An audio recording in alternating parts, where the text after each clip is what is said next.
the Middle East spokesperson at the Norwegian Refugee Council. Great to see you. Great to have you here with us on TRT World. So certainly there are a lot of concerns about the unfolding humanitarian situation in Gaza right now. Tell me, what are you hearing about the humanitarian catastrophe from your sources? Thanks for having me. I mean, probably it's probably the time of the year where people around the world will be preparing for Ramadan. Of course, there's no preparation in Ramadan for Ramadan in Gaza this year. The only thing that people are now saying about that, and in preparation, in the lead up for that, is that we will be breaking our fast on the same kind of food that we have every day, the can of tuna or the can of beans. And this is what life has, been reduced to in Gaza by 5 months of hostilities, by 5 months of Israeli shelling, constant shelling. And so we hope that this time of the year will be used to bring about a ceasefire. People are starving. We are, of course, hearing, like the rest of the world, the shocking reports of children dying from hunger, even in places like Rafah, where this is supposed to be at the first point of recipient of aid. Of course, the situation in northern Gaza, and we heard, yesterday reports of food trucks being turned away at a checkpoint in Wadi Gaza, which again sounds like Israel doesn't want, is not helping bring some lifeline to people in these areas. So it's either death, getting killed by a bomb, or death by starvation in Gaza right now. Now, Ahmed, if Israel continues to block entry of humanitarian aid into the besieged enclave, how much worse do you think the situation is going to get? I mean, I know the situation is already worse at this point, but what are we looking at if the situation continues to persist?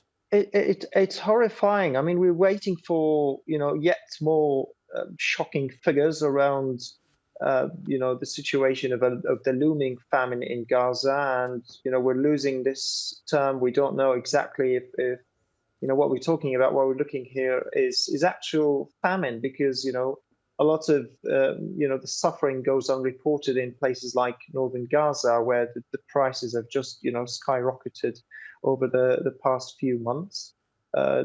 We have heard about the prices of a bag of flour, some crazy numbers, almost unbelievable numbers that don't make sense. So that means, children will suffer even more, parents will suffer even more, pregnant women, young children as well, babies. I mean, it's almost hard, and we don't want to imagine what is worse than this. I mean, what else can happen in this death zone that is Gaza today? Children dying of starvation, of malnutrition, pregnant women, unable to find a meal for themselves and for their babies, for their kids, and kids scavenging the streets. I mean, it's just unlivable at the moment. So unlivable that it's hard to imagine what is going to be next. It's a question that we struggle to answer, because things keep getting worse and worse every day. Now, Ahmed, you work for the Norwegian Refugee Council. In your time working for this organization as an aid worker, have you seen something like this before? Absolutely not. I mean, I have been in this field for almost a decade now. I was in Mosul at the peak of the offensive against ISIS. I was in Lebanon, where the hell broke loose with the explosion and the economic crisis that followed. I covered Syria for years. I was there in Tunisia when the Libya floods happened. I mean, of course, these are all catastrophes, the earthquake in Syria and Turkey as well, but nothing, I mean, comes close to the intensity, the volume of the bad news that you get every minute and every day and every hour. And I think that is also a testament to the failure, to be honest. I mean, that says a lot about the failure of the international community to fail, to be unable to convince Israel. to lift a blockade that it has imposed for 5 months on top of another blockade that it has imposed, it had imposed for 16 or 17 years. And also now we're talking about, some ways of bringing aid in as if,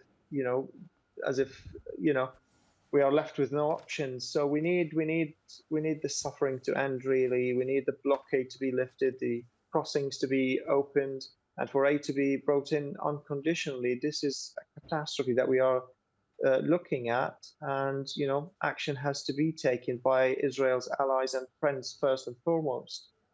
Ahmed Bayram, thank you very much for talking to us here on TRT World. Really appreciate your taking out the time.